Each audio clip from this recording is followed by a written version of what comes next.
کہ میں اہل بیت پر ایک کتاب لکھوں۔ حیرت کی بات تھی کہ اہل بیت کے تذکرے سے تاریخ خالی پڑی، پوری کتاب کھنگال کے چند سطریں ملتی۔ جو میرے نبی کی آنکھوں کے تارے تھے، میرے نبی کے راج دلارے تھے، 465 کتابیں دیکھی، اور کھنگالی تو اس سے بھی زیادہ ہوں گے، لیکن جن سے مواد ملا 465 کتابوں سے قطرہ قطرہ جمع کر کے کچھ جمع ہوا۔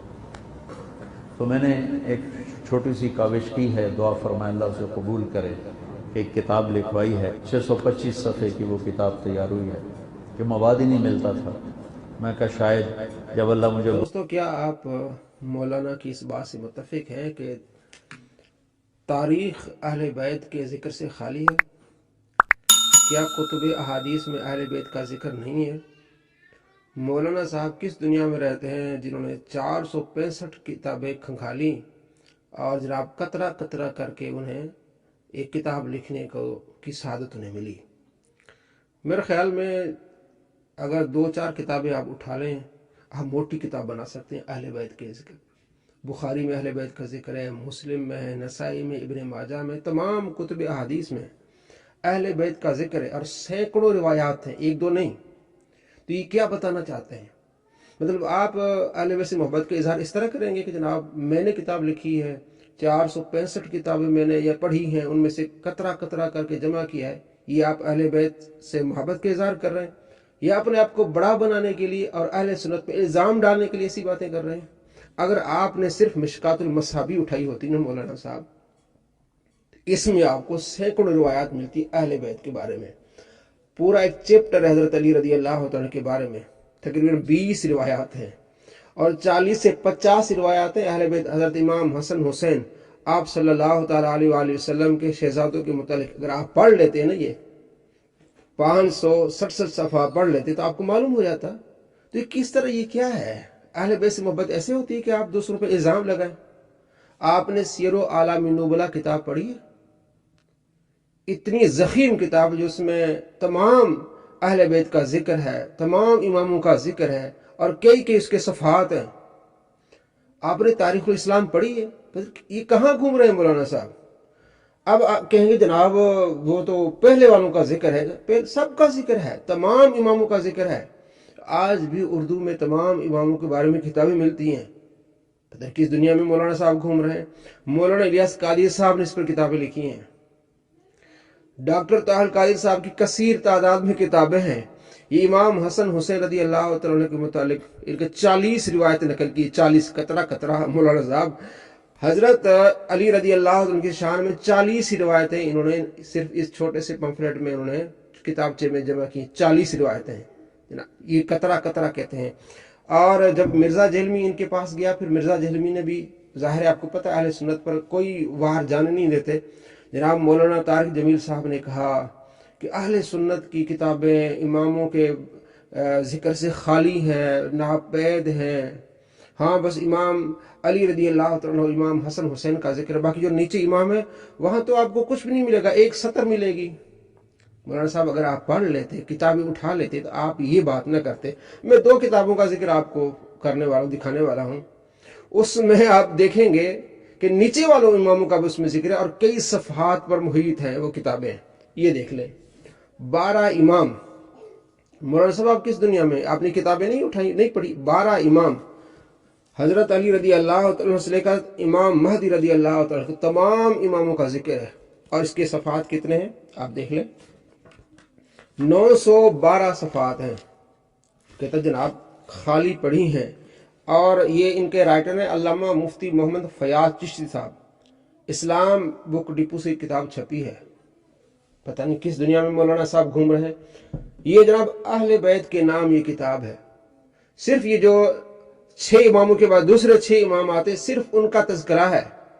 جو مرزا جہلمی نے جھوٹ باندھا یا مولانا طارق جمیل نے جھوٹ ان کو سنایا کہ جو نیچے والے امام ہیں ان کا تو ذکر ہی ناپید ہے، جناب یہ صرف 6 امام جو نیچے والے ہیں ان کا ذکر ہے۔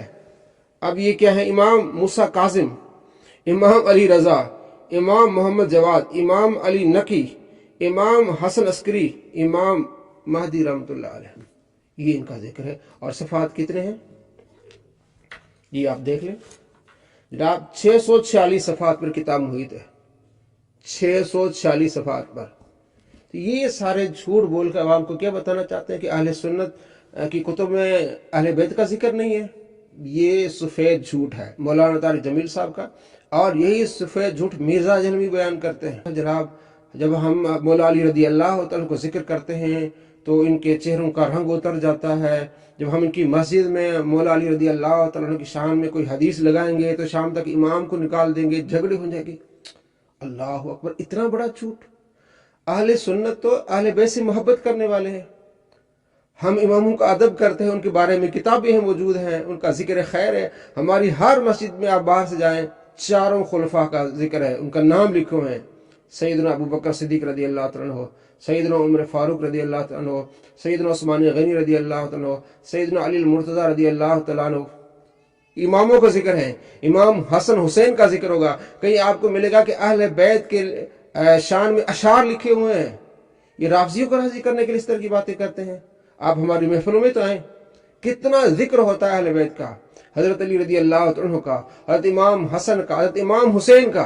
तो दोस्तों ये सिर्फ धोखा देते हैं अहले बैत का नाम, जबकि आपको अपनी तरफ करते हैं, क्योंकि आपको पता है कि अहले सुन्नत अहले बैत से मोहब्बत करते हैं, उनका जिक्र करते हैं। तो इस तरह की बातें करके उनको अपनी तरफ रागिब करते हैं। ये अहले सुन्नत पर सफेद झूठ है। अहले सुन्नत की तारीख की कुतुब उठा के देखें, हदीस की किताबें उठा के देखें, उर्दू देखें, अरबी देखें, आपको अहले बैत का जिक्र मिलेगा। 2-4 सतरे नहीं, पूरे पूरे बाब मिलेंगे आपको।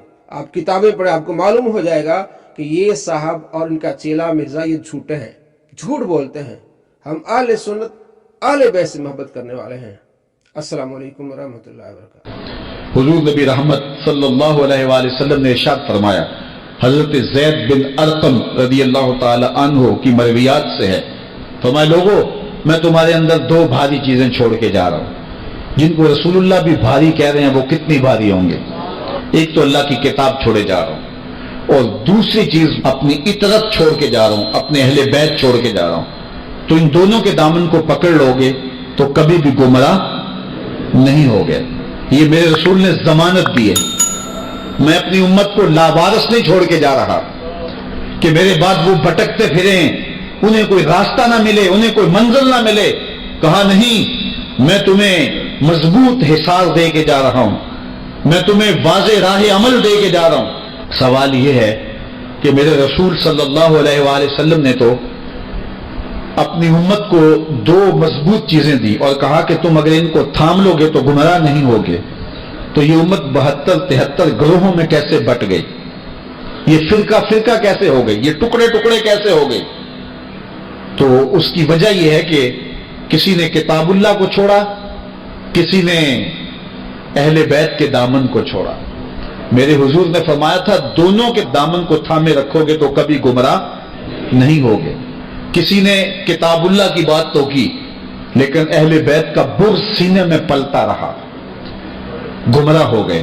और किसी ने अहले बैत के नाम की दुहाई तो दी, कुरान के पारे भी पूरे ना माने, तो वो भी गुमराह हो गए। कामयाब वो हुए जिनके एक हाथ में कुरान है, एक हाथ में अहले बैत नबूवत का दामन है। और मैं आपको मुबारक देता हूं, आपके एक हाथ में कुरान है, एक हाथ में अहले बैत नबूवत का दामन है। और जो दोनों चीजें हाथों में रखेंगे कभी भी गुमराह, ये मेरी दी हुई जमानत नहीं है, ये आमना के लाल की दी हुई जमानत है। तुम कभी गुमराह नहीं होगे अगर दोनों के दामन को मजबूती से थामोगे। किताब को भी नहीं छोड़ोगे, अहले बैत नबूवत के दामन को भी नहीं छोड़ोगे। अब यहां एक सवाल खड़ा हुआ और वो ये, क्या कुरान काफी वाफी और शाफी नहीं था, अहले बैत के दामन को थामने की तलकीन क्यों की गई? तो साहिबो इसका जवाब ये है कि एक होती है थ्योरी और एक होता है उसका प्रैक्टिकल, एक होता है इल्म और एक होती है उसकी अमली मश्क। अगर तुमने इस्लाम की थ्योरी देखनी है तो कुरान मौजूद है, और अगर प्रैक्टिकल देखना है तो करबला के तपते हुए रेगजार में आले पैगंबर का किरदार मौजूद है।